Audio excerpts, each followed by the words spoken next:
Most people don't realize this, but the modern wellness industry didn't win because it works better. It won because it's louder, prettier, and more profitable.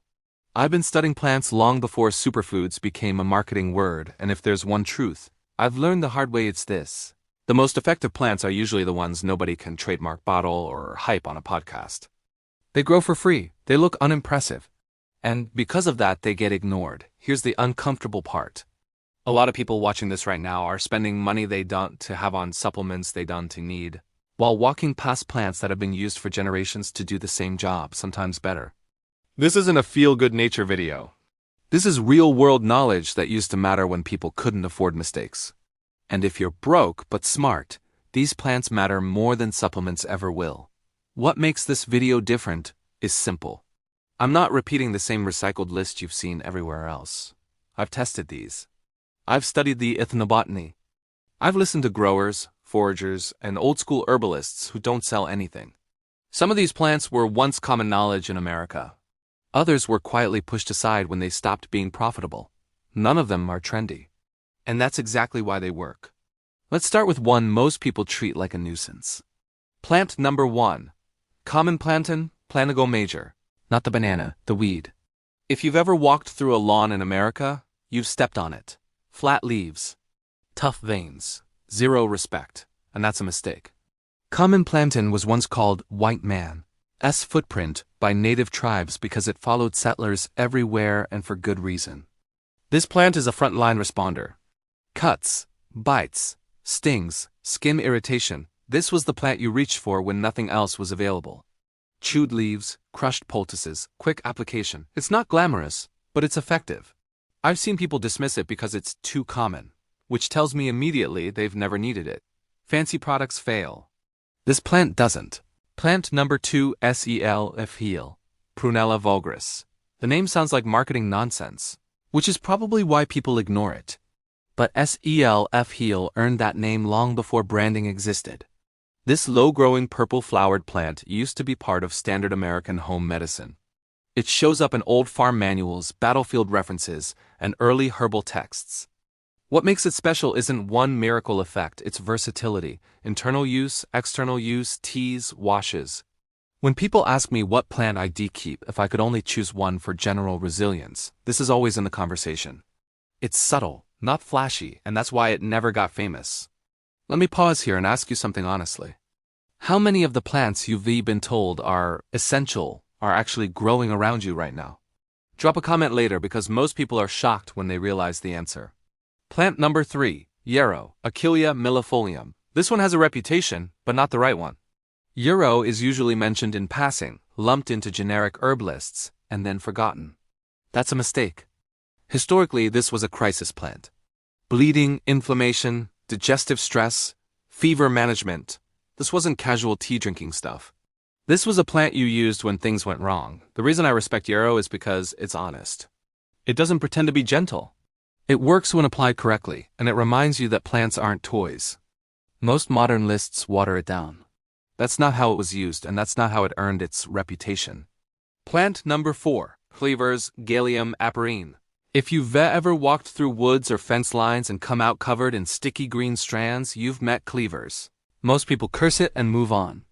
That's the modern relationship with plants in a nutshell, annoyed by anything that doesn't serve us immediately.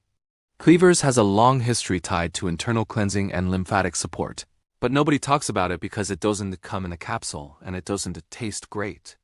I've seen people spend hundreds on detox products while Cleavers grows behind their garage. That's not ignorance, that's marketing doing its job. Plant number 5, passion flower, Passiflora incarnata. Here's where things get interesting. Passion flower is native to large parts of the US, yet most people think calming plants have to be exotic or imported. That's nonsense. This plant was used long before modern anxiety language existed. What I appreciate about passion flower is that it doesn't knock you out, it steadies you. Big difference. The people who dismiss it usually expect instant, dramatic effects. That expectation comes from pills, not plants. Plants work with systems, not against them. Once you understand that, passion flower makes a lot more sense. Quick check-in: have you ever tried something popular that did absolutely nothing for you, only to find something simple worked better?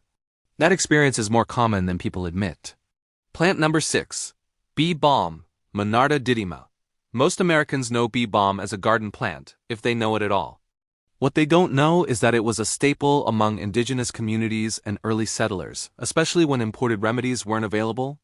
Respiratory support, digestive comfort, general resilience, this plant pulled weight. After the Boston Tea Party, bee balm tea became a practical replacement, not a symbolic one. That history matters. It tells you this wasn't folklore. It was necessity. Here's the pattern you should be noticing by now. These plants didn't disappear because they stopped working. They disappeared because they stopped fitting the economic model. You can't build an empire on something people can grow themselves. And we're only getting started. By now, you should be seeing the pattern clearly. These plants weren't lost by accident. They were replaced. When medicine became an industry instead of a necessity, anything that couldn't be standardized, patented, or scaled quietly faded out. Not because it failed, but because it couldn't be owned. What survived wasn't always what worked best. It was what sold best. And this is where the story gets uncomfortable for a lot of people, because several of the plants I'm about to talk about were intentionally reframed as weeds, folk remedies, or old wives' medicine. That language matters. Once something is labeled as primitive, people stop asking questions. That's how knowledge disappears without a fight. Plant number 7. Mullein, Verbascum thapsus. If you've driven through rural America, you've seen mullein standing tall along roadsides, abandoned lots, and fence lines. Big soft leaves, tall yellow flower stalk. Hard to miss, and yet almost everyone ignores it.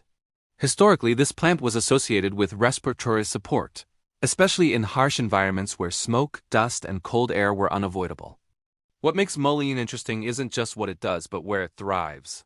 Poor soil, neglected land, places people abandoned. That alone tells you why it mattered. When resources were scarce, this plant showed up anyway. That's not symbolism. That's survival biology. Plant number 8. Wild lettuce, Lactuca virosa. This one makes people nervous, which is usually a sign you're getting close to something real. Wild lettuce isn't about hype or comfort, it's about respect.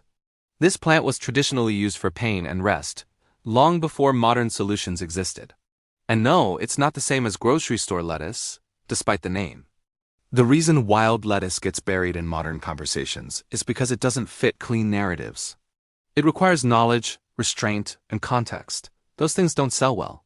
But among people who actually understand plants, wild lettuce is handled carefully, not dismissed.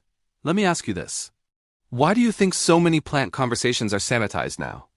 Why everything is either miracle cure or dangerous weed? That binary keeps people dependent and confused. Real knowledge lives in the middle. Plant number 9. Chickweed, Stellaria media. Here's a plant that exposes how broken modern thinking has become. Chickweed is edible, gentle, and historically valued, yet most people treat it like trash. It grows aggressively in cooler seasons, exactly when fresh greens used to be hardest to find. That's not random. That's ecological timing.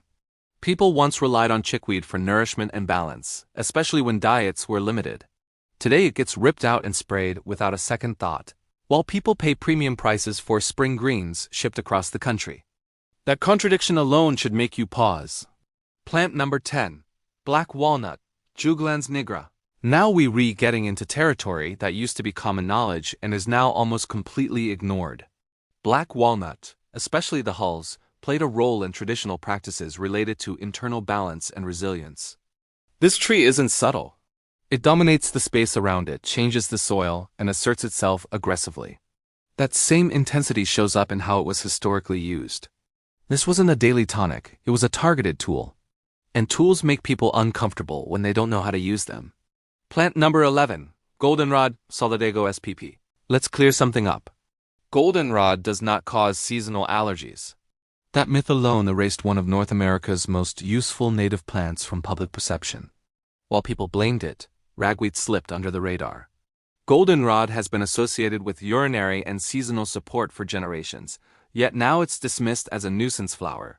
This is what misinformation does. It doesn't just confuse people, it erases options. And once a plant is labeled useless, no one bothers to learn the truth. Quick pause here. If even one of these plants surprised you, that means the system worked exactly as designed, keeping effective. Accessible knowledge out of reach while selling replacements. Plant number 12, American ginseng, Panax quinquefolias. This one hurts to talk about because American ginseng wasn't just forgotten, it was overexploited. Native to U.S. forests, this plant was so valued that it was harvested nearly to extinction. What survived wasn't the knowledge, it was the export market. Asian markets respected it. American culture forgot it.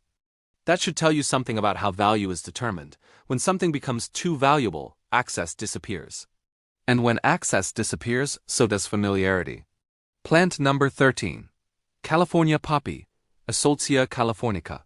This plant gets lumped into ornamental gardening, which is a convenient way to neutralize it. California poppy has a history tied to rest, calm, and nervous system support, particularly among indigenous communities. Unlike its infamous relatives, it was known for being gentler, more functional, and less disruptive. But gentle doesn't mean weak. It means precise. Precision doesn't get headlines. Chaos does. By now, it should be clear that forgotten doesn't mean ineffective. It means inconvenient to industries, to narratives, and to systems that thrive on dependency. By the time knowledge reaches this stage where only fragments remain, it's usually because it made people too independent. That's the common thread with the plants in this final section. These weren't just ignored. They were reframed as desperation tools, survival-only options, or relics of a time people would rather forget. And that framing worked. Once something is associated with poverty, people stop asking whether it works. They just assume it's inferior. That assumption is one of the most expensive mistakes modern Americans make. Plant number 14, slippery elm, Ulmus rubra. There was a time when slippery elm bark was a household staple in America. Not because it was trendy, but because it was reliable. It was used when digestion was off, when irritation needed calming, when systems needed a break. What made slippery elm valuable was its texture and behavior, not some exotic chemical profile.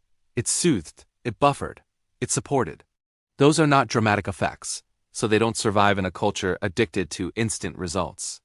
Today, most people only hear about slippery elm after they've exhausted everything else. That's backwards. This was a first-line plant, not a last resort. Plant number 15, marshmallow root, Althea officinalis. Yes, the candy came later, and it's a bad joke compared to the original plant.